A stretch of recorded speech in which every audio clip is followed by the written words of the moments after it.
Olá, turminha! Na aula de hoje nós vamos dar início ao capítulo 2 do nosso livro, que vai estar trabalhando aí a moradia no espaço geográfico. Mas antes, a tia sempre gosta de relembrar o que foi trabalhado na aula anterior, onde a gente, no capítulo 1, aprendeu um pouquinho sobre o surgimento das primeiras moradias, né? A gente também trabalhou os cômodos, né, que compõem uma moradia. A gente discutiu, a gente fez atividades, cada um pôde também falar um pouquinho da sua casa, dos cômodos da sua casa, dos cômodos também de preferência. Vimos também que para construir uma casa, né, uma casa ou um prédio ou um apartamento é necessário a elaboração de uma planta, né? E a gente viu a utilidade da planta, que é um desenho, né, do espaço que se tem para a construção aí da casa ou do prédio.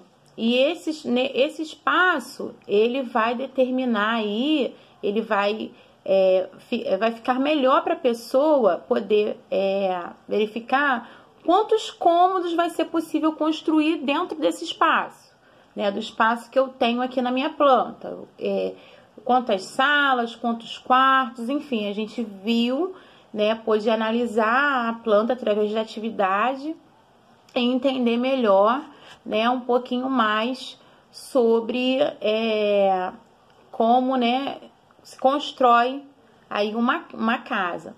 Hoje, nós vamos aprender um pouquinho sobre os tipos de moradias, né, os materiais usados, né, e o que interfere na construção, o que diferencia aí uma moradia da outra, né, as condições geográficas, o clima. Então, nós vamos aprender um pouquinho mais sobre isso. Então, temos lá na página 136 do nosso livro: a moradia é um lugar muito importante para todos, pois fornece abrigo, proteção e privacidade, além de favorecer a convivência familiar.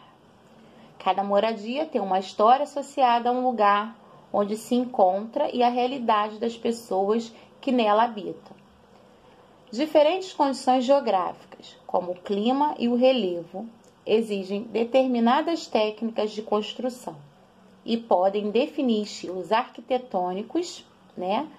Diferentes condições socioeconômicas, por exemplo, renda familiar e grau de escolaridade, costumam determinar o tipo de residência, grande ou pequena, confortável ou não, em que moramos.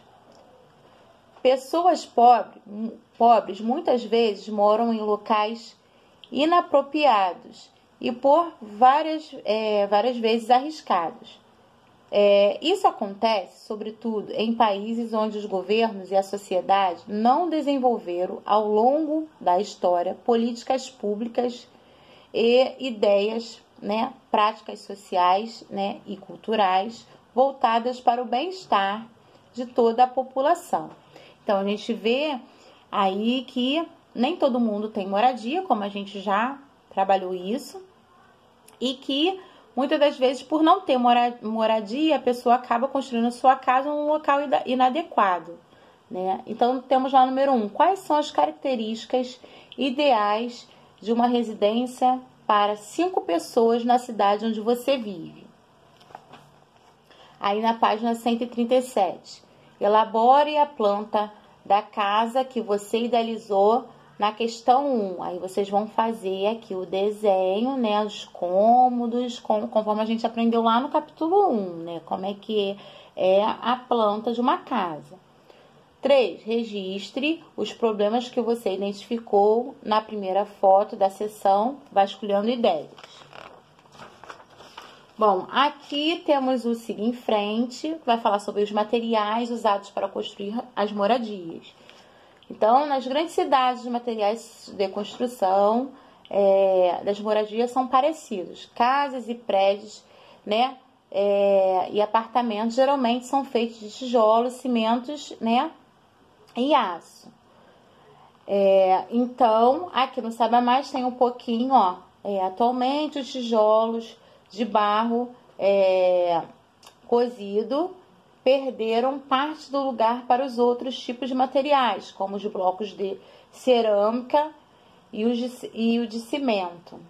Há ainda muitos outros tipos de blocos, como os de vidro e tijolos decorativos. Então, aqui a gente tem um pouquinho falando sobre o tijolo.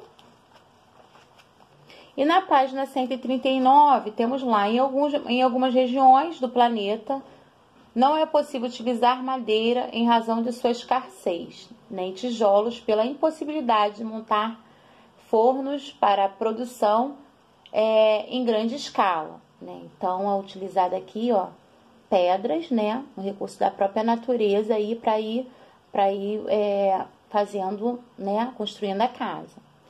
Em outras regiões, moradores do campo, por vezes, dispõem de poucos recursos tecnológicos, seja pelo alto custo de alguns, seja pela dificuldade de acesso e outros.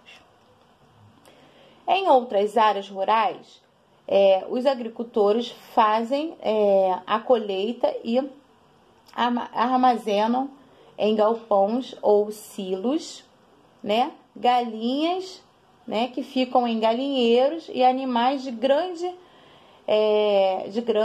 porte, como os cavalos, né, bois, vacas, e eles ficam em estábulos ou cocheiras, cada um com um abrigo. Então, silo, para quem não sabe, está aqui no glossário, ó, construção para armazenar produtos agrícolas como grãos e cereais. Aqui, ó, tem até o exemplo dele aqui na imagem, ó.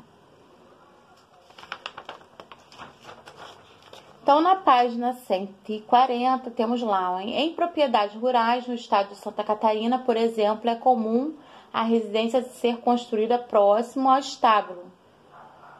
Tá vendo aqui na imagem? Temos aqui a imagem como exemplo. Já outro, ó, moradias são construídas com diversos materiais e seus espaços são divididos e ocupados conforme a necessidade de quem as constrói ou as habita. Existem diversas formas de representar residências, dependendo de como as observamos. Então, aqui, ó, a gente tem aqui um conjunto, né, na verdade, um bairro. Aí temos aqui, tá vendo, os telhados das casas todos semelhantes aqui, né? Esse é um bairro residencial em São Paulo. Tá? Aqui na página 141 tem um experimento no modelo de casa e na página 142, tá? Mas nós não vamos fazer esse experimento. E na página 141 nós vamos estar falando, né, em cada espaço diferentes moradias. Aí aqui tem, ó, observe essas imagens e leia suas legendas. Então aqui em cada local uma moradia diferente, ó.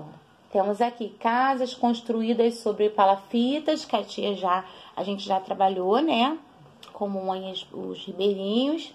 Temos aqui, que parece no caso aqui, uma oca, moradia de nativos zulus na África do Sul. Aí aqui temos casa nos Alpes, né? Suíços, de madeira.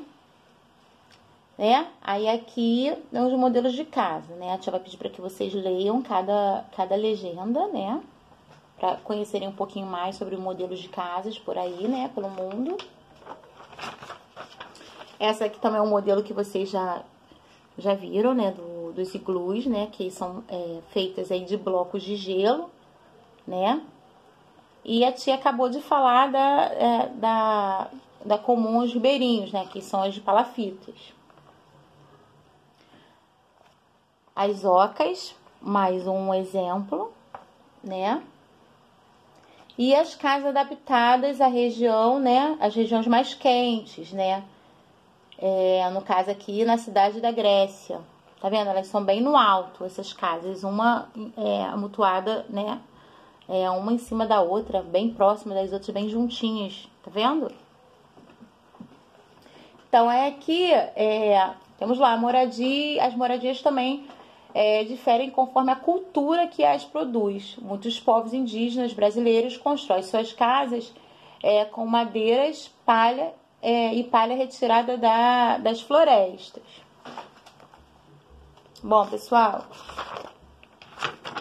temos aqui também as moradias, conforme a tia falou lá na frente, aquelas construídas aí nos lugares inadequados, né? E acaba oferecendo um risco, né, para as pessoas, né, que nelas moram.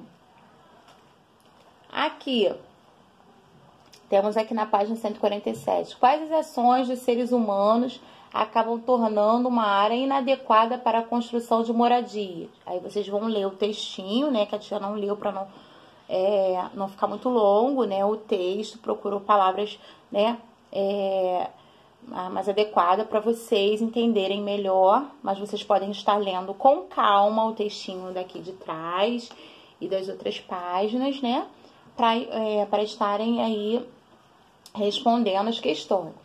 Então, temos lá 2. Existem moradias em áreas de risco na cidade onde você mora? Descreva e registre onde elas se localizam. Depois, elabore com a ajuda dos colegas uma lista de atitudes para prevenir acidentes nessas moradias. A gente pode também estar conversando, né? Debatendo na aula virtual para juntos chegar a uma conclusão aqui, tá? Aí temos aqui o Saiba Mais. Vai falar um pouquinho sobre as construções ecológicas, né? Temos aqui o Hora de Organizar, que tá assim: resuma em um pequeno parágrafo os principais conteúdos aprendidos neste capítulo. Utilize para isso as palavras a seguir, como e quantas vezes preferir. Não é preciso utilizar todas. Então, aqui vocês vão estar escrevendo, né? O que vocês aí aprenderam nesse capítulo. Temos um passo a mais, né? Onde temos lá: qual é a relação ideal entre os materiais utilizados em construções e as características naturais do local onde elas são feitas? 2. Como é a relação nas cidades entre os materiais de construção e a localização das casas? Por quê? Aí 3. Pinte os quadrinhos para representar o número de colegas que moram em casa ou apartamento. Aí vocês vão... a gente também pode estar fazendo esse exercício juntos, né? Porque a gente vai ter que ver, mediante um bate-papo, quem mora em casa e quem mora em apartamento, para vocês estarem pintando os quadrinhos, o número de quadrinhos correto. Aqui, vocês na página 150, associe a palavra da coluna A com a da coluna B. É possível associar algumas palavras a mais de uma da outra coluna. Aí vocês vão ler, né, as palavras para estar fazendo a associação. 5. Dê um exemplo de relação entre as condições geográficas de um ambiente e a arquitetura de uma residência construída nesse local. Explique essa relação. A página 151, vocês não farão, tá bom? Nós terminamos as nossas atividades do capítulo 2. Qualquer dúvida, nós vamos tirar juntinhos na nossa aula virtual, ok? Beijo!